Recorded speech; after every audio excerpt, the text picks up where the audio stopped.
میں اللہ سے دعا کرتا ہوں کہ الہ العالمین قیامت کی صبح تک درود و سلام کی دھوموں کی بارش فرما تمام نبیوں پر، تمام رسولوں پر بالعموم اور بالخصوص آخری نبی جناب محمد رسول اللہ صلی اللہ علیہ وسلم پر اللہم صلی وسلم وبارک۔ حضرات، یہ ہمارا پہلا اتفاق ہے کہ مجھے آپ کے علاقے یعنی کہ بارکس میں آنے کا موقع ملا۔ آپ کا علاقہ محتاج تعارف نہیں ہے۔ یہ جو نام ہے بارکس، یہ صرف حیدرآباد تک محدود نہیں ہے، اس کا ذکر اور بھی ہر جگہ ہوتا ہے، یہاں کے لوگوں کا تذکرہ کافی جگہ ہوتا ہے۔ بہرحال مجھے خوشی اس بات کی ہے کہ آپ لوگوں نے مجھے دعوت دی۔ میں اللہ سے دعا کرتا ہوں اے الہ العالمین تو ہم سب کو کہنے سننے کے ساتھ تمام باتوں پر عمل کرنے کی پوری توفیق عطا فرمائے۔ مجھے جو موضوع دیا گیا ہے وہ ہے اصلاح معاشرہ اور نوجوانوں کا کردار، کہ معاشرے کی اصلاح میں نوجوانوں کا رول کیا ہونا چاہیے، معاشرے کی اصلاح میں نوجوانوں کا کردار کیسا ہونا چاہیے، نوجوانوں کو معاشرے کی اصلاح کے لیے کون کون سی کوششیں کرنا چاہیے۔ تو میں آپ کو یہ بتانا چاہتا ہوں، اگر ہمارے نوجوان یہ چاہے کہ معاشرے کی اصلاح ہو جائے، سماج کی اصلاح ہو جائے، تو معاشرے کی اور سماج کی اصلاح کے لیے سب سے پہلا قدم ہوتا ہے نیک عورت کو گھر میں لایا جائے، نیک لڑکی سے شادی کرے۔ یہ اصلاح کا سب سے پہلا قدم ہے، کیونکہ گھر میں آپ نہیں رہتے ہیں، گھر میں آپ کے بچے بھی ہوتے ہیں۔ آپ 24 گھنٹہ گھر میں نہیں رہیں گے، بزنس کرنے کے لیے، کاروبار کرنے کے لیے آپ گھر سے باہر نکل جائیں گے، 24 گھنٹہ گھر میں نہیں رہتے ہیں۔ گھر میں اگر 24 آور کوئی رہتی ہے تو وہ آپ کی بیوی ہوتی ہے۔ یہ بھی آپ کے اوپر ڈیپینڈ کرتا ہے کہ آپ اپنی بیوی کیسے دیکھ رہا ہے۔ ایک حدیث آپ کے سامنے رکھتا ہوں، اللہ کے نبی جناب محمد رسول اللہ صلی اللہ علیہ وسلم نے ارشاد فرمایا، تنکح المرأة لأربع، لمالها ولحسبها ولجمالها ولدينها فاظفر بذات الدين تربت يداك۔ اللہ کے نبی ارشاد فرماتے ہیں، جب لوگ اپنے گھر کے لیے بہو لانے جاتے ہیں، جب لوگ اپنے بیٹے کے لیے بیوی لانے جاتے ہیں، تو عام طور سے 4 چیزیں دیکھا کرتے ہیں، عام طور سے 4 چیزوں پر نگاہیں ڈالتے ہیں۔ اور آج آپ اپنے معاشرے کے اندر، سماج کے اندر دیکھ لیجئے، عام طور سے 4 چیزیں تو نکاح کے لیے شادی سے پہلے دیکھ لی جاتی ہیں۔ اللہ کے نبی سائیکالوجسٹ تھے، انسان کی نفسیات کے ماہر تھے۔ آپ 1450 سال پہلے بتا رہے ہیں کہ 4 چیزیں دیکھی جائیں گی۔ آج ایک نگاہ دوڑاؤ اپنے سماج کے اندر، 4 چیزیں تو عام طور سے دیکھی جائیں گی۔ اللہ کے نبی فرماتے ہیں، جب لوگ اپنے گھر کے لیے بہو لانے جاتے ہیں، اپنے بیٹی کی شادی کا رشتہ لے کر جاتے ہیں، تو عام طور سے 4 چیزیں دیکھا کرتے ہیں۔ اور وہ 4 چیزیں کیا ہیں؟ اللہ کے نبی فرماتے ہیں، لمالہا، مال دیکھتے ہیں، کتنی زیادہ مالدار ہے، کتنی زیادہ پیسے والی ہے لڑکی، کتنی زیادہ امیر ہے، اس کے باپ کا بزنس کیسا ہے، اس کے باپ کا کاروبار کیسا ہے، لمالہا، کتنی زیادہ مالدار ہے، کتنی زیادہ پیسے والی ہے۔ اور اگر میں کھلے لفظوں میں یہ کہہ دوں تو غلط نہیں ہوگا کہ شادی میں مجھے جہیز میں کار ملے گی یا نہیں، میری فرمائشوں کی تکمیل ہوگی یا نہیں، میری خواہشات مکمل ہوں گی یا نہیں، لمالہا، اس کے مال کو دیکھا جاتا ہے، اس کے باپ کے دیکھا جاتا ہے کتنا زیادہ بینک بیلنس، لمالہا، اس کے مال کو دیکھا جاتا ہے۔ وَلِحَسَبِهَا، اللہ کے نبی ارشاد فرماتے ہیں، اس کے خاندان کو دیکھا جاتا ہے، کس خاندان کی ہے، کس برادری کی ہے، کس برادری سے اس کا تعلق ہے. اور معاف کیجئے آج ہمارے یہاں بھی یہی ذہن بن چکے ہیں. اور میں جہاں کا رہنے والا ہوں اٹاوہ اتر پردیش کا بالخصوص وہاں کا تو یہی ذہن بنا ہوا ہے. کوئی انصاری ہے تو اس کا یہ ذہن بنا ہوا ہے کہ انصاریوں میں ہی شادی کریں گے. کوئی اگر خان ہے تو اس کا یہ ذہن بنا ہوا ہے لڑکی دیں گے تو انصاری خان میں اور لڑکی دیں گے تو خان سے. اللہ کے نبی فرماتے ہیں لوگ خاندان دیکھتے ہیں، برادریاں دیکھتے ہیں، قبیلے دیکھتے ہیں. وَلِحَسَبِهَا کچھ لوگ ہیں جو خاندان دیکھتے ہیں، برادریاں دیکھتے ہیں، قبیلے دیکھتے ہیں. وَلِجَمَالِهَا اللہ کے نبی فرماتے ہیں کچھ لوگ ہیں جو ظاہری حسن کو دیکھتے ہیں کتنی زیادہ خوبصورت ہے. اور آج سب سے زیادہ تو یہی دیکھا جا رہا ہے، سب سے زیادہ یہی دیکھا جا رہا ہے. وَلِجَمَالِهَا لڑکی کتنی زیادہ خوبصورت ہے، اس کا چہرہ کیسا ہے. اللہ کے نبی فرماتے ہیں خاندان دیکھتے ہیں، مال دیکھتے ہیں، خوبصورتی دیکھتے ہیں. وَلِدِينِهَا اللہ کے نبی فرماتے ہیں کچھ لوگ تو ایسے ہیں جو لڑکی کی دینداری دیکھتے ہیں، وہ نماز پڑھنے والی یا نہیں، وہ روزہ رکھنے والی یا نہیں، وہ نبی کی خدمت کو ماں باپ کی خدمت کرنے والی یا نہیں، وہ شریعت پر چلنے والی یا نہیں، وہ قرآن کی تلاوت کرنے والی یا نہیں. اللہ کے نبی فرماتے ہیں فَاظْفَرْ بِذَاتِ الدِّينِ لوگوں مال والی کو چھوڑو، خاندان والی کو چھوڑو، خوبصورتی کو چھوڑو. فَاظْفَرْ بِذَاتِ الدِّينِ تم یہ دیکھو وہ نماز پڑھنے والی یا نہیں، وہ روزہ رکھنے والی یا نہیں، وہ قرآن و حدیث پر چلنے والی یا نہیں، وہ ماں باپ کی خدمت کرنے والی یا نہیں. فَاظْفَرْ بِذَاتِ الدِّينِ تم دیندار عورت سے شادی کر لو، دیندار لڑکی سے نکاح کر لو، تم دیندار عورت کو گھر میں لے آؤ. میرے نوجوانوں تمہیں اگر سماج کی اصلاح کرنا ہے تو سب سے پہلا طریقہ یہی ہے کہ نیک عورتوں کو گھر میں لایا جائے، نیک عورتوں سے شادی کی جائے، نیک عورتوں سے نکاح کیا جائے. آج میں آپ کو کتنی باتیں بتاؤں ہمارے معاشرے کے اندر کتنا زیادہ بگاڑ ہے. کس کس چیز کی آپ اصلاح کریں گے، کس کس چیز کی آپ اصلاح کریں گے. اللہ کے نبی فرماتے ہیں اے لوگوں جب تم کسی کو پیغام نکاح دو اذا خطب الیکم من ترضون دینہ وخلقہ فزوجوہ. اے لوگوں جب تم کسی کو پیغام نکاح دو یا تمہارے پاس کسی کے نکاح کا پیغام آئے، جب تمہارے پاس کسی اچھے لڑکے کا یا کسی اچھی لڑکی کا پیغام آئے، وہ دیندار ہو، اچھے اخلاق والا ہو یا والی ہو، اللہ کے نبی فرماتے ہیں فزوجوہ تم شادی کر دو، دیر نہ کرو، شادی کر دو. فزوجوہ تم کو چاہیے کہ تم اس میں دیر نہ کرو، جلدی سے لڑکی کی شادی کر دو. میں نے یہ موضوع بہت بہتر کیا، آپ لوگوں نے مجھے یہ موضوع دیا ہے تاکہ میں ساری چیزیں کھول کر آپ کے سامنے رکھ سکوں. بہت بہتر کیا آپ نے مجھے یہ موضوع دیا. آج تو بالکل اس حدیث کے خلاف ہوتا ہے. ایک لڑکے کا پیغام آیا، لڑکا کیا ہے، کسی مسجد کا امام ہے، تنخواہ کیا ملتی ہے 10,000 روپئے، 8,000 روپئے. باپ نے ٹھکرا دیا اس عالم سے شادی کریں گے، خود تو کھا نہیں پاتا ہے، میری بیٹی کو کیا کھلائے گا پلائے گا. ایک اور لڑکے کا پیغام آیا لیکن وہ عالم نہیں ہے، ایک دکان ہے اس کی، یا یوں کہہ لیجیے انجینئر ہے، بس اس کی تنخواہ 20,000 ہے، 30,000 ہے. پیغام آیا اس باپ نے اپنی بیٹی کی شادی اس دنیا دار سے کر دی، دیندار سے نہیں کی، دنیا دار سے. آج یہی دیکھا جا رہا ہے.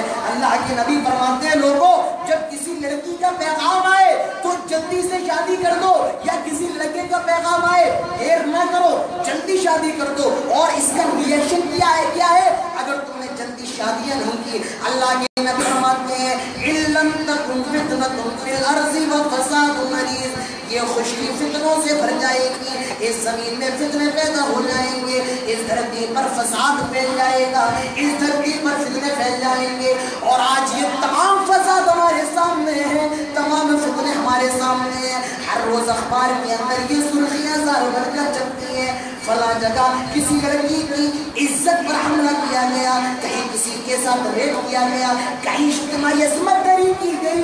یہ اسی کا نتیجہ ہے ہم نے شادیاں دیر میں کرنا شروع کر دی اور زنا عام ہو گیا. زنا کے عام ہونے کی سب سے بڑی وجہ شادیاں دیر میں کرنے کا رواج شروع کر دیا ہے، ہم شادیاں دیر میں کر رہے ہیں، اسی لیے زنا بڑھتے جا رہے ہیں۔ اللہ کے نبی فرماتے ہیں یا معاشر الشباب من استطاع منکم الباء فلیتزوج، اے نوجوانوں کی جماعت، نبی نے ایک دو کو خطاب نہیں کیا، فرمایا یا معاشر الشباب، اے نوجوانوں کی جماعت، من استطاع منکم الباء، اگر تمہارے اندر قوت باء ہے، باء کا مطلب بیوی کو کھلانے کی طاقت ہے، اور جو پرسنل ذمہ داری شوہر کے اوپر عائد ہوتی ہے، اگر اس کی طاقت شوہر کے اندر ہے، اللہ کے نبی فرماتے ہیں فَلْيَتَزَوَّجْ، شادی کرو، یہ نہیں کہا شادی کر لیں، آپ نے کہا شادی کر لو۔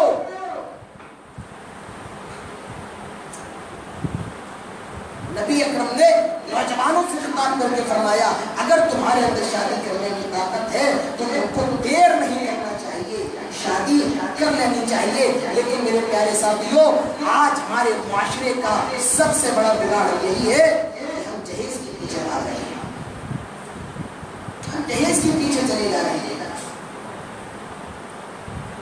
کہاں پر آپ کو تصور ملتا ہے جہیز کا؟ آج شادی کو ہم نے بہت مہنگا بنا دیا ہے، جبکہ شادی کیا ہے؟ قرآن کہتا ہے آئے لوگوں تمہاری بیویاں جو ہے لِتَسْكُنُوا إِلَيْهَا، تمہارے سکون کا ذریعہ ہے، اور اللہ تعالیٰ فرماتا ہے شادی کے بعد، شادی کے بندھن میں بندھ جانے کے بعد مَوَدَّةً وَرَحْمَةً، میاں بیوی کے درمیان میں محبت پیدا ہو جاتی ہے، میاں بیوی کے درمیان میں پیار پیدا ہو جاتا ہے۔ ایسی چل رہا تو کیا اس کا کر رہے ہیں؟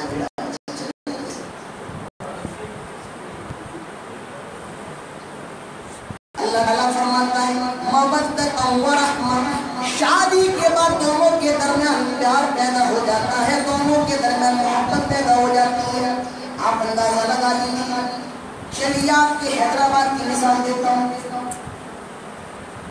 لڑکا حیدرآباد کا ہے اور لڑکی کرنول آندھرا پردیش کی ہے، لڑکا حیدرآباد کا، لڑکی کرنول کی ہے، شادی ہو جاتی ہے، دونوں کے درمیان نکاح پڑھ دیا جاتا ہے، دونوں کو میاں بیوی کے رشتے سے جوڑ دیا جاتا ہے۔ وہ لڑکی اپنے سسرال چلی آتی ہے، حیدرآباد چلی آتی ہے، اپنے شوہر کے پاس چلی آتی ہے۔ ذرا محبت کا اندازہ لگاؤ، کل تک جو لڑکی اپنے باپ کے ساتھ رہا کرتی تھی، کل تک جو لڑکی اپنے باپ کی آنکھوں کا تارا تھی، اپنی بہنوں کی سہیلی تھی، اپنے ماں کی پیاری تھی، آج وہی بیٹی سب کچھ چھوڑ کر آپ کے پاس آ رہی ہے۔ یہ محبت نہیں تو اور کیا ہے؟ وَجَعَلَ بَيْنَكُمْ مَوَدَّةً وَرَحْمَةً، شادی کے بعد میاں بیوی کے درمیان میں محبت پیدا ہو جاتی ہے۔ ابھی کوئی سمبند نہیں ہے، ابھی کوئی رشتہ نہیں ہے، صرف رب کے کلام کو پڑھ کر دونوں کو جوڑ دیا گیا ہے۔ لیکن میرے پیارے ساتھیوں، آج ہم نے اس شادی کو بہت زیادہ مہنگا کر دیا، آج ہم نے نکاحوں کو بہت زیادہ مہنگا کر دیا۔ اللہ کے نبی فرماتے ہیں ان اعظم النکاح برکتن یسرہ مولۃ، سب سے زیادہ برکت والا نکاح وہ ہے ایسر مولۃ جس کے اندر خرچہ کم کیا جائے، جس کے اندر خرچہ کم ہو۔ آج آپ دیکھیں شادی ہوتی ہے، 2 دن کے بعد طلاق ہو جاتا ہے، رات میں شادی ہوئی، دونوں میاں بیوی کے درمیان لڑائی پڑ گئی، جھگڑا پڑ گیا، کبھی سوچا ہے کیوں؟ اس حدیث کو سامنے رکھو، اللہ کے نبی فرماتے ہیں سب سے زیادہ گریٹ اور بہترین اور عمدہ شادی وہ ہے جس کے اندر خرچے کم کیے جائے، اس شادی کے اندر برکت ہے۔ آج ہماری شادیوں کے اندر برکت نہیں ہے، پتہ چلا آج ہماری شادیاں بہت قیمتی ہو چکی ہیں، آج ہماری شادیاں بہت مہنگی ہو چکی ہیں۔ لوگ دلیل کیا دیں گے؟ مولانا صاحب اللہ کے نبی نے اپنی بیٹی کو جہیز دیا، کس کو جہیز دیا؟ حضرت فاطمہ رضی اللہ عنہا کو جہیز دیا۔ دلیل بھی دیکھیے، حضرت فاطمہ کو اللہ کے نبی نے جہیز دیا، تو ہم کیوں نہیں دے سکتے ہیں؟ جب نبی اپنی بیٹی کو جہیز دے رہے ہیں تو ہم اپنی بیٹیوں کو جہیز کیوں نہیں دے سکتے ہیں؟ میرے پیارے ساتھیوں، ہمارے بھائیوں کو یہ تو پتہ ہے کہ اللہ کے نبی نے اپنی بیٹی حضرت فاطمہ کو جہیز دیا، لیکن ہمارے بھائیوں کو یہ نہیں پتا، ہمارے بھائی یہ نہیں جانتے ہیں نبی کی اور بھی بیٹیاں تھیں، میرے نبی نے ان کو جہیز کیوں نہیں دیا؟ نبی اکرم کی سب سے بڑی بیٹی حضرت زینب کو نبی نے جہیز نہیں دیا، حضرت رقیہ کو نبی نے جہیز نہیں دیا، حضرت ام کلثوم کو نبی نے جہیز نہیں دیا۔ تم کہتے ہو حضرت فاطمہ کو دیا، میں کہتا ہوں نبی نے زینب کو نہیں دیا۔ کیا میرے نبی اس انصاف کرنے والے نہیں ہوں گے؟ جی ہاں، میرے نبی کا انصاف تو ہوتا۔ اللہ کے نبی نے فرمایا تھا اگر میری بیٹی فاطمہ بھی چوری کرتی تو میں اس کے ہاتھ کاٹ دیتا، لیکن یہاں فاطمہ کو جہیز دیا جا رہا ہے، یا حضرت عثمان جن کے نکاح میں نبی کی دو بیٹیاں آئیں، یہاں حضرت عثمان کو جہیز کیوں نہیں دیا جا رہا ہے؟ حضرت علی کو نبی جہیز دے رہے ہیں، حضرت عثمان کو نبی جہیز کیوں نہیں دے رہے ہیں؟ کہو گے مولانا صاحب حضرت علی غریب تھے اور حضرت عثمان امیر تھے۔ حضرت علی جن کے نکاح میں نبی کی ایک بیٹی آئی، اللہ کے نبی نے ان کو جہیز دیا، لیکن حضرت عثمان جن کے نکاح میں نبی کی دو بیٹیاں آئی، دو اور 40 دینے کا اعلان کیا تھا، نبی نے اس کو جہیز کیوں نہیں دیا؟ جنگ بدر کا دن ہے، نبی کی بیٹی رقیہ کی طبیعت خراب ہے، مریض ہے، حضرت عثمان اللہ کے نبی کے پاس آئے، اللہ کے نبی مسلمان جہاد میں جا رہے ہیں، میں بھی آپ کے ساتھ چلنا چاہتا ہوں، مجھے بھی آپ اپنے ہمراہ کر لیجئے، مجھے بھی آپ اپنے ساتھ کر لیجئے، میں آپ کے ساتھ جنگ میں چلنا چاہتا ہوں۔ اللہ کے نبی نے کہا نہیں عثمان تم گھر پر رہو، میری بیٹی کی دیکھ بھال کرو، میری بیٹی کی ذمہ داری کرو، آئے عثمان تم گھر پر رہو۔ نبی بدر کے میدان میں جاتے ہیں، جنگ بدر ہونے والی ہے، یہاں 313 ہے، سامنے 1000 کا لشکر جرح موجود ہے، یہاں 313 ہیں، بوڑھے بھی ہیں، بچے بھی ہیں، بزرگ بھی ہیں، بخاروں کے ستائے ہوئے پریشانیوں کے مارے ہوئے ہیں، اور سامنے 1000 کا دستہ ہے، یہاں تلوار ہے تو خنجر نہیں، خنجر ہے تو کمان نہیں، کمان ہے تو ڈال نہیں، ڈال ہے تو خنجر نہیں ہے، اور سامنے ساری چیزیں دستیاب ہیں۔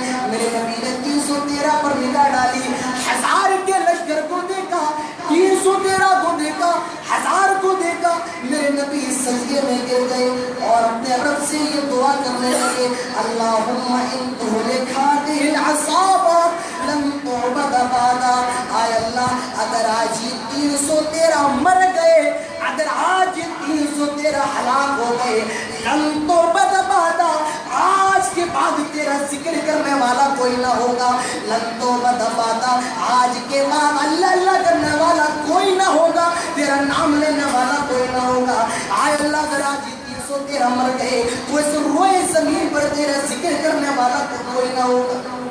حضرت ابو بکر پہ رہا نہ گئے، نبی کے کندھے پر ہاتھ رکھا، فرمایا ارفع راسک، آئے اللہ کے نبی اپنے سر کو اٹھا لیجئے، اللہ کے نبی نے سر کو اٹھایا، فرمایا چھائے ابو بکر ابھی جبرائیل نے مجھے خبر دی ہے کہ اللہ نے ہماری نصرت کے لیے، مدد کے لیے جنگ میں فرشتوں کو بھیج دیا ہے، 313 نے 1000 کے چھکے چھڑا دیے، 1000 کا کام تمام کر دیا۔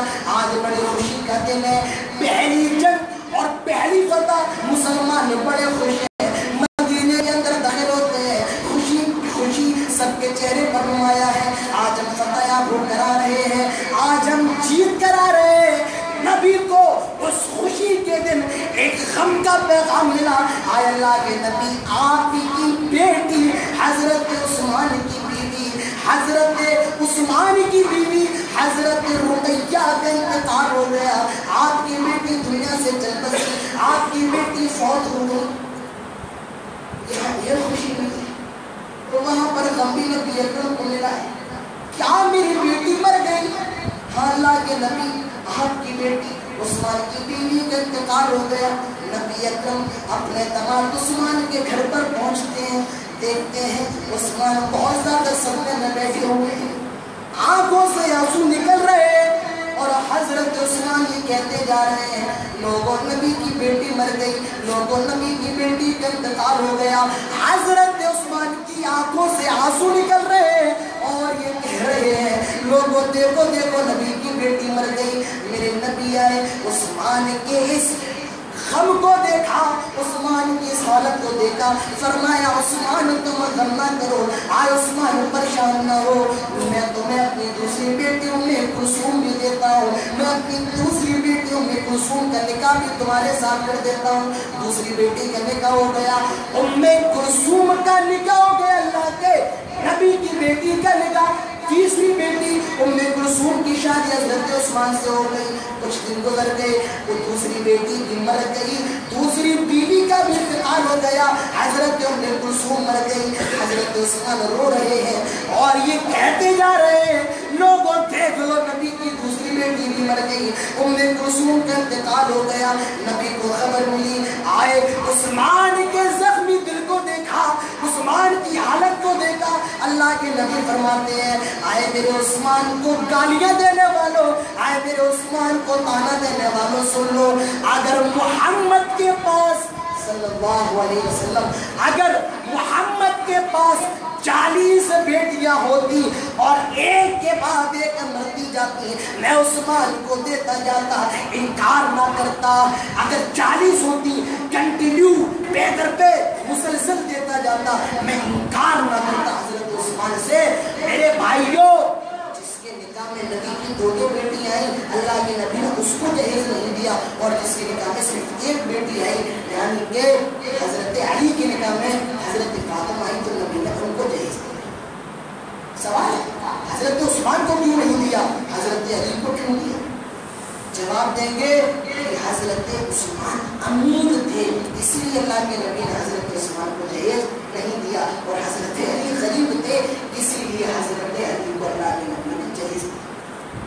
یہ بات صحیح ہے, حضرت عثمان بہت اور مالداری کی حالت کیا, جب مکے سے ہجرت کر کے مدینہ آئے, مدینے کے اندر بیر روما کا جو کنواں تھا وہ یہودی کے قبضے میں تھا. اس نے منع کر دیا کہ کوئی بھی مسلمان بیر روما سے پانی نہ پیے. بڑی پریشانی اور کشمکشی کی حالت, یہاں بیچارے بزرگ بھی ہیں, ہجرت کر کے آئے ہیں, پریشان ہیں, یہاں پر پانی بھی بند ہو گیا. کچھ دن کے بعد اس یہودی نے یہ اعلان کیا, میں کنویں کا آدھا حصہ بیچنا چاہتا ہوں.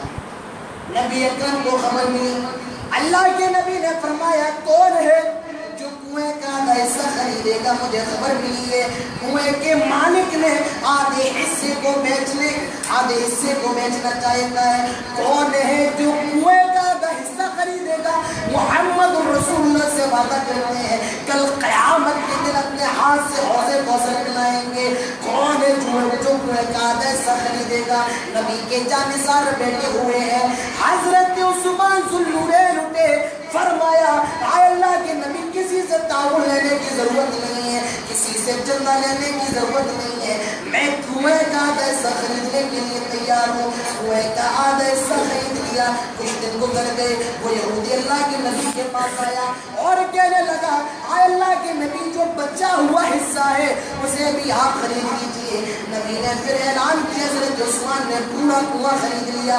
کچھ دن گزر گئے, جیش عشرہ جنگ تبوک کا موقع آیا, مسلمانوں کے پاس اونٹ نہیں, گھوڑے نہیں, کچھ بھی نہیں جس سے جنگ کر سکے. نبی نے سارے صحابہ کو جمع کیا. اللہ کے نبی منبر پر کھڑے ہوتے ہیں اور اپنے صحابہ سے کہتے ہیں, آئے میرے صحابہ, کون ہے جو محمد رسول اللہ صلی اللہ علیہ وسلم کو 70 گھوڑے دے گا؟ محمد رسول اللہ تم سے 70 گھوڑوں کا سوال کرتے ہیں. سارے صحابہ بیٹھے ہوئے ہیں. اندازہ لگائیے حال کیا ہوگا, حال کیا ہوگا. کچھ دن پہلے نوٹ بند ہوئے تھے.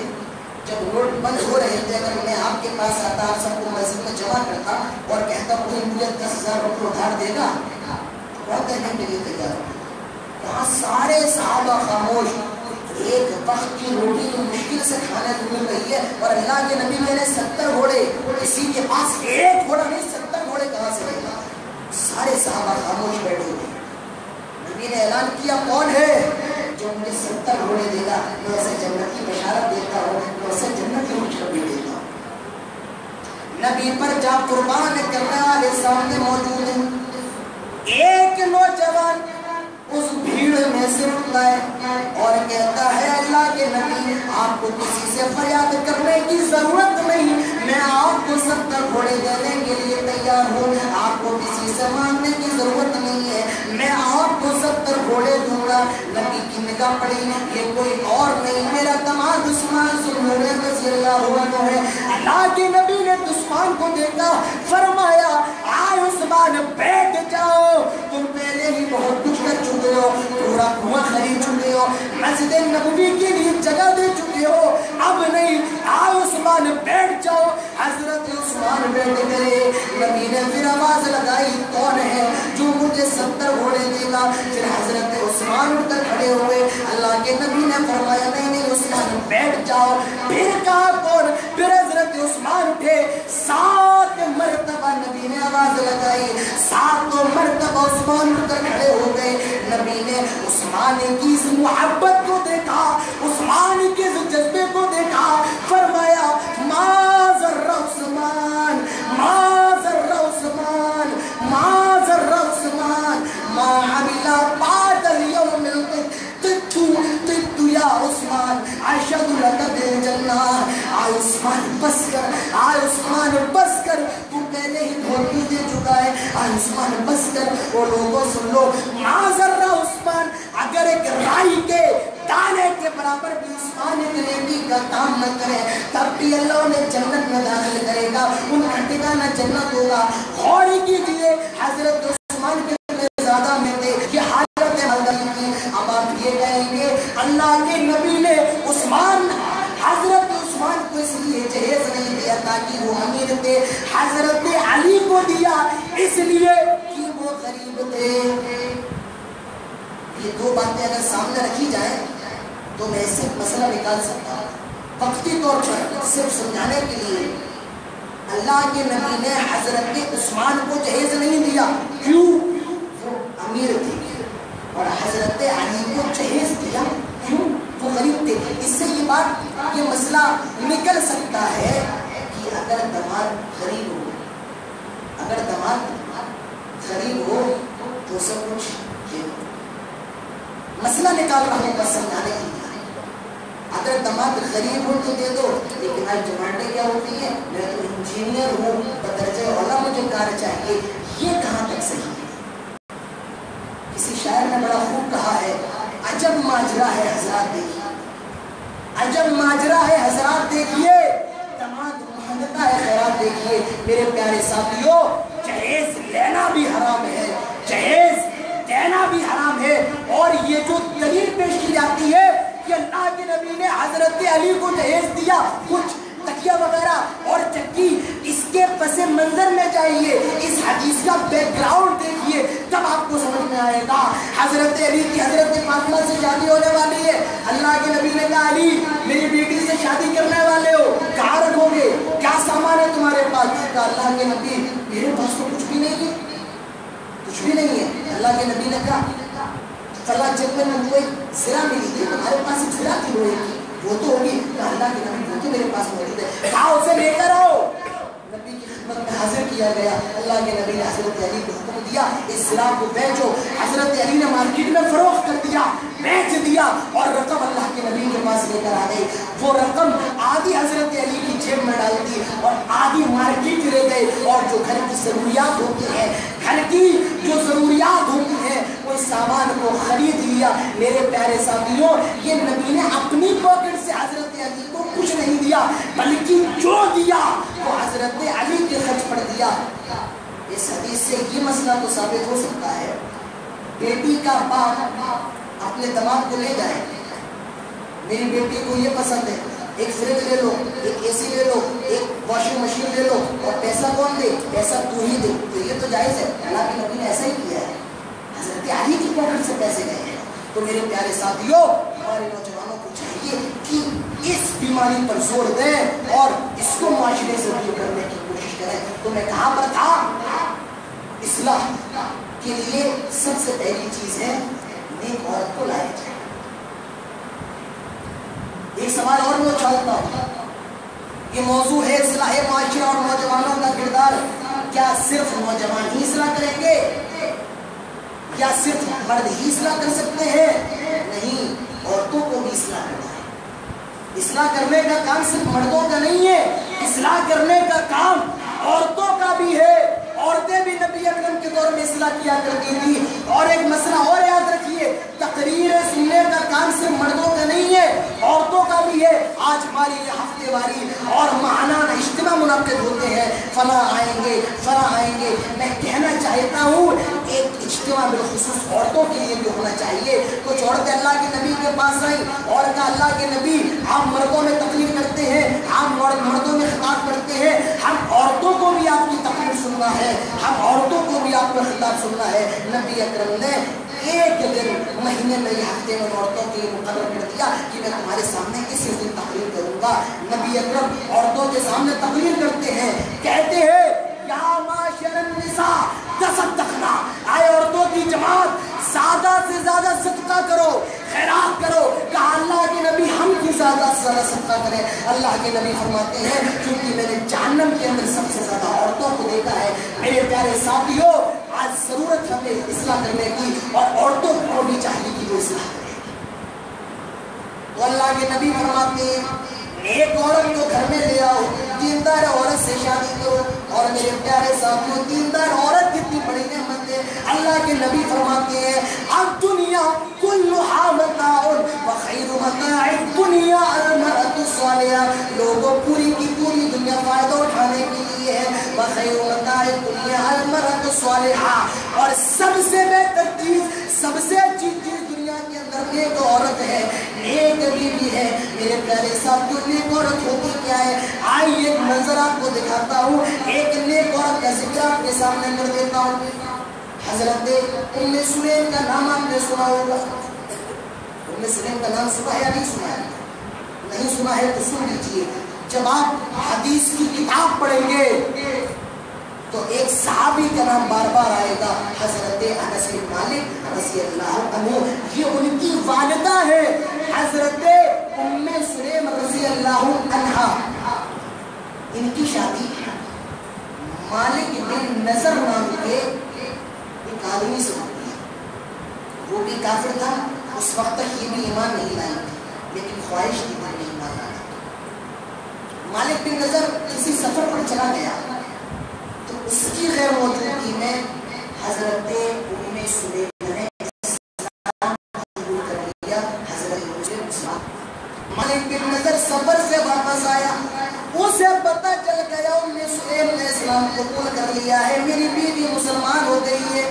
ام سلیم کے پاس آیا اور کہنے لگا آئے ام سلیم، میں نے سنا ہے کہ تو مسلمان ہو گئی ہے، تو نے محمد کا کلمہ پڑھ لیا ہے، تو ایمان والی ہو گئی ہے، تو مسلمان ہو گئی ہے، تو بددین ہو گئی ہے، تو صحابی ہو گئی ہے۔ حضرت ام سلیم کہتی ہیں ہاں ابو طلحہ، تمہارے کانوں نے جو سنا ہے وہ بالکل صحیح سنا ہے، میں مسلمان ہو چکی ہوں، میں اللہ کو ماننے والی بن چکی ہوں، میں اللہ پر ایمان لانے والی بن چکی ہوں۔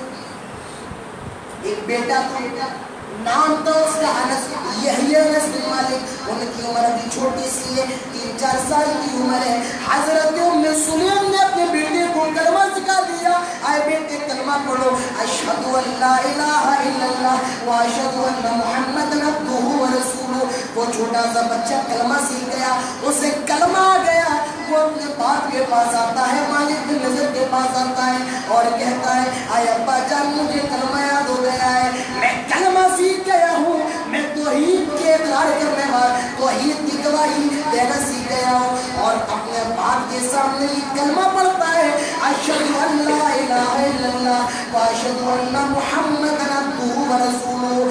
مالک بن نضر کہتا ہے آئے ام سلیم، تو بددین ہو گئی، تو نے میرے بیٹے کو بھی خراب کر دیا، تو نے میرے بیٹے کو بھی بددین کر دیا، تو صحابی ہو گئی، تو نے میرے بیٹے کو بھی صحابی کر دیا۔ حضرت ام سلیم کہتی ہے آیا مالک بن نضر، میں بددین نہیں ہوئی، نہ میں نے اپنے بیٹے کو خراب کیا، بلکہ میں نے تو اسے دیندار بنا دیا ہے۔ کچھ دن گزر گئے، مالک بن نضر کا انتقال ہو جاتا ہے، مالک بن نضر مر جاتا ہے، اور یہ ام سلیم ہجرت کر کے مدینہ آ گئی، مکے میں تھی اس وقت، شوہر مر گیا تو ہجرت کر کے مدینہ چلی گئی، ساتھ میں بچہ بھی ہے، بیوہ عورت ہے، شوہر نہیں ہے، ایک شوہر کی ہے، ساتھ میں بچہ بھی ہے، مدینہ آ گئی، مدینے کے کروڑ پتی امیر آدمی حضرت ابو طلحہ نے پیغام نکاح بھیجا، مسلمان نہیں ہے، خطبہ بھیجا، نکاح کا پیغام بھیجا، آئے ام سلیم نے تم سے نکاح کرنا چاہتا ہوں، میری تم سے شادی کرنے کی خواہش ہے، آئے ام سلیم نے تم سے نکاح کرنا چاہتا ہوں، ذرا اندازہ لگاؤ، بیوہ عورت ہے، ساتھ میں بچہ بھی ہے، اور یہ مدینے کا رئیس آدمی ارب پتی کروڑ پتی آدمی پیغام بھیج رہا ہے، ضرور کچھ نہ کچھ کوالٹی تو رہی ہوگی، کچھ نہ کچھ خاصیت ام سلیم کے اندر رہی ہوگی۔ حضرت ابو طلحہ نے پیغام نکاح بھیجا، آئے ام سلیم میں تم سے شادی کا خواہش مند ہوں، میں تم سے نکاح کرنا چاہتا ہوں۔ ذرا اندازہ لگائیے ام سلیم نے کیا کہا ہوگا؟ آج کے زمانے کی کوئی عورت ہوتی وہ تو فوراً چلی جاتی، شادی شدہ وہ بھی چھوڑ دیتی، ہٹ تیرے پاس رہوں گی اس کے پاس جاؤں گا، لیکن حضرت ام سلیم کا جواب دیکھیے، کیا جواب دیا؟ آئے ابو طلحہ یہ تم نے سوچ بھی کیسے لیا میں تم سے نکاح کر لوں گی، میں تم سے شادی کر لوں گی؟ آئے ابو طلحہ یہ تمہارے دماغ میں بھی کیسے آ گیا میں تم سے شادی کر لوں گی، میں تم سے نکاح کر لوں گی؟ میں ایک اللہ کو ماننے والی ہوں اور تم کئی خداؤں کی پوجا کرنے والے ہو، زمین و آسمان کا فرق ہمارے اور تمہارے بیچ میں ہے، یہ تمہارے دماغ میں بھی کیسے آ گیا میں تم سے شادی کے لیے تیار ہو جاؤں گی، میں تم سے نکاح کر لوں گی؟ نہیں ہرگز نہیں، میں تمہارے پیغام کو ٹھکرا دیتی ہوں، اپنی جوتی کی نوک پر رکھتی ہوں، میں تمہارے پیغام کو قبول نہیں کرتی ہوں۔ یہ روایت طبقات الکبریٰ کی ہے، اور امام ابن سعد آگے لکھتے ہیں، حضرت ام سلیم کہتی ہیں، بہت ضد کے بعد ابو طلحہ نے زیادہ ضد کی، حضرت ام سلیم کہتی ہیں، آئے ابو طلحہ اگر آپ مسلمان بن جائیں، اگر آپ ایمان لے آئیں، تب تو میں آپ سے نکاح کرنے کے لیے تیار ہو جاؤں گی، اور میں آپ سے مہر میں کچھ بھی نہیں لوں گی، کیونکہ آپ کا ایمان لانا ہی میرے لیے مہر بن جائے گا۔ حضرت ابو طلحہ مسلمان ہو گئے، دونوں نے شادی کر لی، بڑے پیار و محبت سے رہ رہے ہیں، دونوں کا بچہ پیدا ہوا، نام رکھا اس کا عبداللہ، نبی کے پاس لایا گیا، آپ کھجور کھا رہے تھے، آپ نے اپنا کھجور اس کے منہ میں رکھ دیا، کچھ دن کے بعد وہ بچہ بیمار ہو گیا، مریض ہو گیا، اس کو کسی طریقے کی بیماری لگ گئی۔ حضرت ابو طلحہ کسی سفر پر جا رہے تھے، اپنی بیوی سے کہہ کر جاتے ہیں، ام سلیم سے کہہ کر جاتے ہیں، آئے میری بیوی میں کسی سفر پر جا رہا ہوں، میرے بیٹے کا خیال رکھنا، اس کے علاج کے اندر کسی طریقے کی کوئی کمی نہ ہو، اس کے انتظام کے اندر کسی طریقے کی کوئی کمی نہ ہو، میرے بیٹے کا خیال رکھنا۔ حضرت ابو طلحہ سفر پر چلے گئے، جو دن حضرت ابو طلحہ کے لوٹنے کا تھا، جس دن حضرت ابو طلحہ لوٹ رہے تھے، اسی دن حضرت ام سلیم کے ابو طلحہ کے بیٹے کا انتقال ہو جاتا ہے۔ حضرت ابو طلحہ کا بیٹا مر گیا، ام سلیم نے گھر والوں سے منع کر دیا، کوئی بھی ابو طلحہ کو نہیں بتائے گا اس کے بیٹے کا انتقال ہو گیا، بلکہ میں ابو طلحہ کو خبر دوں گی۔ اپنے بیٹے کی جنازے کو، لاش کو ایک وائٹ سفید کپڑے میں لپیٹا اور گھر کے کونے میں رکھ دیا۔ شام ہوتی ہے، ابو طلحہ گھر میں داخل ہوتے ہیں، سب سے پہلا سوال، میرا بیٹا کہاں ہے، میرا عبداللہ کہاں ہے، وہ کیسا ہے، میرے بیٹے کو مجھ سے ملاؤ، میں اپنے بیٹے کا دیدار کرنا چاہتا ہوں۔ حضرت ام سلیم کہتی ہیں، ہوا اسکن ما کان، وہ پہلے سے زیادہ آرام میں ہے، وہ پہلے سے زیادہ بہتر ہے، آپ کو فکر کرنے کی ضرورت نہیں ہے، آپ کو پریشان ہونے کی ضرورت نہیں ہے۔ حضرت ام سلیم نے کھانا پیش کیا، کھانا لگایا، کھانا کھائیے۔ حضرت ابو طلحہ نے کھانا کھایا۔ حدیث کے اندر آتا ہے، حضرت ام سلیم نے میک اپ کیا، تیار ہوئی، حضرت ابو طلحہ کے لیے، اور رات میں دونوں میاں بیوی ملتے ہیں، رات میں دونوں میاں بیوی ملاقات کرتے ہیں۔ صبح ہوئی، دونوں میاں بیوی اٹھے، حضرت ام سلیم حضرت ابو طلحہ سے کہتی ہے آئے ابو طلحہ، آئے میرے شوہر، میں آپ سے کوئی مسئلہ معلوم کرنا چاہتی ہوں، میں آپ سے کوئی سوال پوچھنا چاہتی ہوں۔ آئے میری بیوی بتاؤ کیا سوال ہے، کیا مسئلہ ہے؟ آئے ابو طلحہ یہ بتائیے، اگر کسی شخص نے کسی کو کوئی چیز ادھار دی، کسی شخص نے کسی کو کوئی چیز ادھار دی ہو، اور جب اس ادھاری کی مدت پوری ہو جائے، جس کی چیز تھی وہ اپنی چیز کو واپس لے جائے، کیا اس میں اس کا کوئی قصور ہے؟ حضرت ابو طلحہ کہتے نہیں بھی، ہرگز نہیں، جس کی چیز تھی وہ لے گیا، اس میں کسی کا قصور نہیں ہے، اس میں کوئی برائی نہیں ہے۔ حضرت ام سلیم کہتی ہے آئے میرے شوہر، آئے ابو طلحہ، ہمارا بیٹا، آپ کا بیٹا عبداللہ جو اللہ نے دیا تھا، اللہ نے اپنی نعمت کو واپس لے لیا، آپ کے بیٹے کا انتقال ہو گیا، آپ کا بیٹا عبداللہ مر گیا۔ حضرت ابو طلحہ کہتے ہیں کیا میرا بیٹا مر گیا، عبداللہ کا انتقال ہو گیا؟ کہا ہاں آپ کا بیٹا مر گیا۔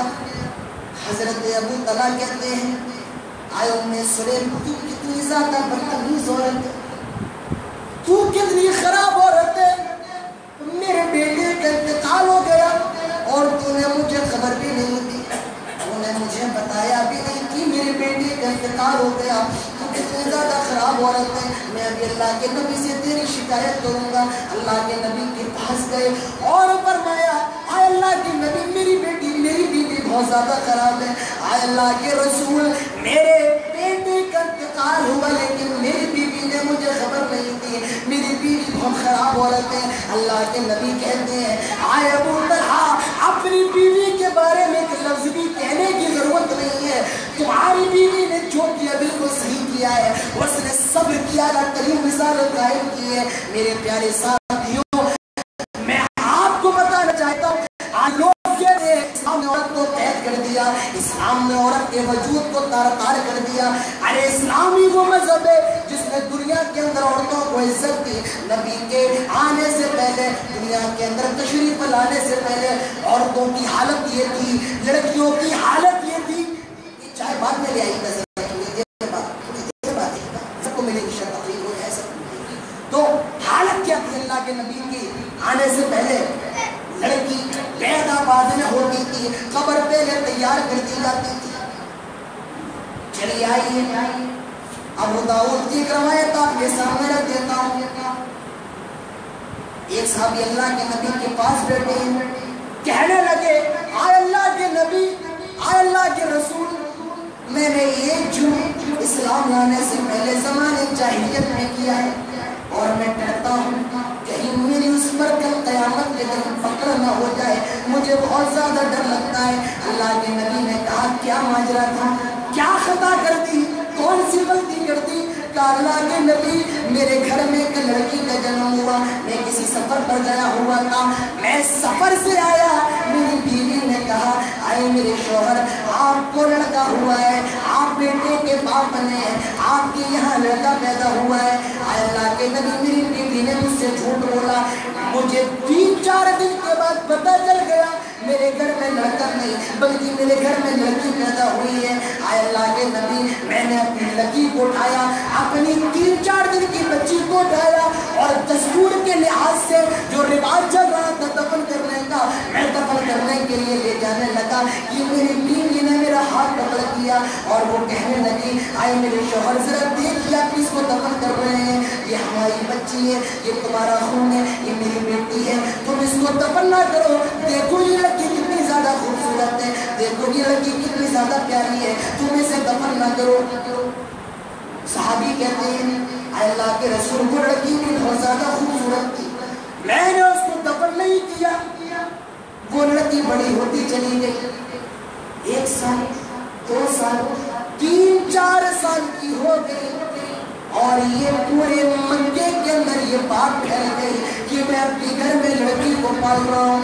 آئے اللہ کے نبی ایک بار اتفاق ہوا, میں مکے کے بازار میں گیا, لوگ مجھے یہ کہہ کر چڑھانے لگے یہ تو وہی آدمی ہے جس نے معاشرے کا دستور توڑا ہے, یہ وہی آدمی ہے جس نے سماج کا قانون توڑا ہے, اس کو سماج سے بے دخل کر دو, اس کو سوسائٹی سے بے دخل کر دو, اس کا بائیکاٹ کر دو. اس دن مجھے بہت تیز غصہ آیا, میں اپنے گھر آیا, میں نے اپنی بیوی سے کہا آئے میری بیوی صبح ہوتے ہی تم میری بیٹی جس کا نام جمیلہ ہے, آئے اللہ کے نبی وہ بہت زیادہ خوبصورت تھی اسی لیے اس کا نام جمیلہ رکھ دیا تھا.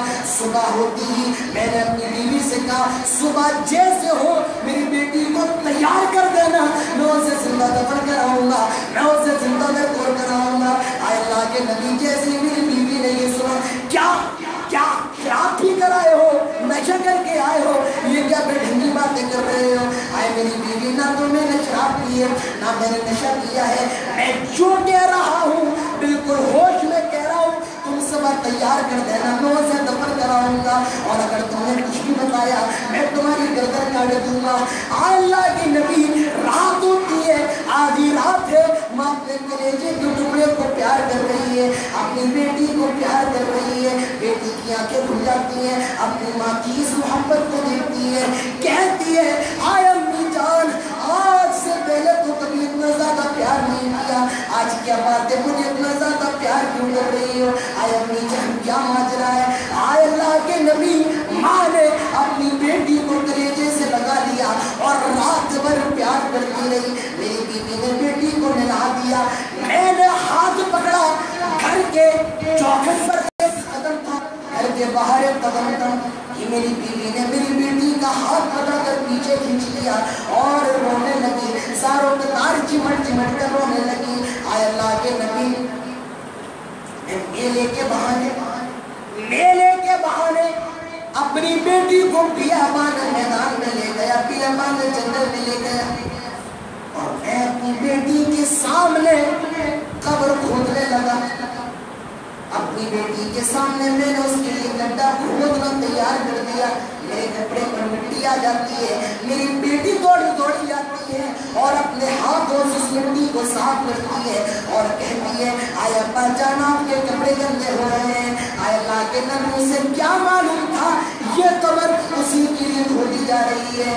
جب میں نے گڈھا کھود لیا, میں نے قبر کو تیار کر لیا, میں نے اپنی بیٹی سے کہا آئے میری بیٹی دنیا میں مجرم تو ایسے ہوتے ہیں جو جرم کرنے کے بعد معافی مانگتے ہیں, لیکن تیرا یہ باپ اتنا زیادہ بدنصیب ہے جو غلطی کرنے سے پہلے معافی مانگ رہا ہے, ہو سکے تو مجھے معاف کر دینا, میری غلطی کو معاف کر دینا. آئے اللہ کے نبی میں نے اپنی بیٹی کو اس گڈھے میں ڈال دیا اور اوپر سے مٹی ڈالنا شروع کر دی. میری بیٹی چونک گئی اور ہاتھ میں چل چلانے لگی اور یہ کہنے لگی آئے ابا جان یہ میرے ساتھ کیا کر رہے ہو, آئے ابا جان یہ میرے ساتھ کیا کر رہے ہو. آئے اللہ کے نبی میں جلدی جلدی مٹی ڈالتا جا رہا ہوں اور میری بیٹی چیختی چلاتی جا رہی ہے, آئے ابا جان یہ میرے ساتھ کیا کر رہے ہو. آئے اللہ کے نبی میں نے قبر کو برابر کر دیا, میں نے قبر کو کاٹ دیا. میں نے سنا میری بیٹی قبر کے اندر چیختی کر کہتی جا رہی ہے آئے ابا جان یہ میرے ساتھ کیا کر دیا, اگر دفن کرنا ہی تھا تو پیدا ہوتے کیوں نہ کر دیا. جب میں تمہیں ابو اپنی امی کہنے لگی کر تم مجھے دفن کر رہے ہو. آئے اللہ کے نبی میں نے اپنی بیٹی کو اسی گڈھے کے اندر چھوڑ دیا اور وہاں سے چل دیا. کچھ ہی قدم چلاتا, کچھ ہی دوری طے کی تھی, میری بیٹی کی محبت میرے دل میں واپس آ گئی. میں دوڑا دوڑا آیا, میں نے گڈھا کھودنا شروع کر دیا, میں نے قبر کھودنا شروع کر دی تاکہ میں اپنی بیٹی کو بچا سکوں. لیکن اللہ کے نبی جب میں نے قبر کھودی تو میں نے دیکھا وہاں میری بیٹی نہیں, صرف میری بیٹی کی ڈیڈ باڈی پڑی ہوئی ہے, میری بیٹی کی لاش پڑی ہوئی ہے. آئے اللہ کے نبی میری بیٹی اس قبر کے اندر گھٹ کر مر گئی. ذرا اندازہ لگاؤ یہ حالت تھی کہ بیٹی کو پیدا ہونے سے پہلے اس کے لیے قبر تیار کر دی جاتی تھی. لیکن اسلام آیا اور اس رواج کو ختم کیا. وَإِذَا الْمَوْءُودَةُ سُئِلَتْ بِأَيِّ ذَنبٍ قُتِلَتْ. لیکن آج تو ہم بہت اوپر پہنچ گئے. زمانے جاہلیت میں بچوں کو پیدا ہونے کے بعد قبر میں گاڑا جاتا تھا، لیکن آج ہم تو ماڈرن ہیں، ہمارا طریقہ کیا ہے، ہم تو بچوں کو دنیا میں آنے ہی نہیں دیتے، بیوی پریگننٹ ہے مشینوں کے ذریعے پتہ لگا دیا جاتا ہے پیٹ میں بچہ ہے یا بچی ہے، اگر بچی ہوئی تو گرا دیا جاتا ہے پیٹ کے اندر، اس کا آپریشن کرا دیا جاتا ہے۔ ارے تم سے بہتر تو ہمارے جاہلیت کے وہ لوگ تھے، کم سے کم اپنی بیٹی کو دنیا میں آنے کو دیتے تھے، اپنی بیٹی کو دنیا کی ہوا کو لینے دیتے تھے۔ تم تو اتنے بد نصیب ہو کہ اپنی بیٹی کو اپنی ماں کے پیٹ میں بیمار رہے ہو۔ میرے پیارے ساتھیوں، اسلام نے عورت کو عزت دی ہے، مقام دیا ہے۔ اللہ کے نبی نے فرمایا جس کے پاس 4 بیٹیاں ہیں وہ جنت میں جائے گا۔ ایک صحابی کہنے لگے اللہ کے نبی اگر کسی کے پاس 3 ہو تو، ان کے پاس 3 ہی تھی، کہا 3 ہے وہ بھی جنت میں جائے گا۔ ایک صحابی تو ان کے پاس 2 ہی، کہنے لگے اللہ کے نبی اگر 2 ہو تو، کہا من علی جاریتین حتی تبلغ اجل یوم القیامہ انا وہو اتق وزم الاسابع۔ حدیث کے اندر آتا ہے اللہ کے نبی نے فرمایا جس کے پاس 2 بیٹیاں ہیں اپنی بیٹیوں کی پرورش کرے، اچھے اخلاق سکھائے، انہیں دیندار بنائے۔ اللہ کے نبی فرماتے ہیں ایسا باپ اور اللہ کے نبی قیامت کے دن اتنے زیادہ قریب ہوں گے، اتنے زیادہ قریب ہوں گے۔ وزم الاسابع، اللہ کے نبی نے اپنی دونوں انگلیوں کو ملا کر فرمایا جن کے قریب میری دونوں انگلیاں ہیں۔ آج لڑکی کو سہمت سمجھا جاتا ہے، لیکن در حقیقت لڑکی باپ کے لیے رحمت ہے۔ ایک مثال دوں، یہ بتائیے اگر لڑکا پیدا ہوا آپ کے گھر میں تو کیا کریں گے آپ؟ کیا کریں گے؟ اگر لڑکا پیدا ہوا تو کیا کریں گے آپ؟ عقیقت ہے، کرتے نہیں کرتے؟ اور عقیقے میں کیا ذبح کرنا ہے آپ کو؟ کیا ذبح کرنا ہے؟ 2 بکرے 2 جانور آپ کو ذبح کرنا ہے۔ تو لڑکا پیدا ہوا 2 بکرے عقیقے میں، اور اگر لڑکی پیدا ہوئی تو 1 بکرا۔ پتا چلا لڑکی اتنی بڑی رحمت ہے، جیسے ہی دنیا کے اندر آئی باپ نے خرچہ بچا لیا، باپ نے بکرا بچا لیا، تو یہ لڑکی زحمت کہاں سے ہو سکتی ہے؟ میرے پیارے ساتھیوں، اسلام نے مقام دیا ہے، اسلام نے عزت دی ہے۔ تو میرے پیارے ساتھیوں، میں اصلاح کی بات کر رہا تھا۔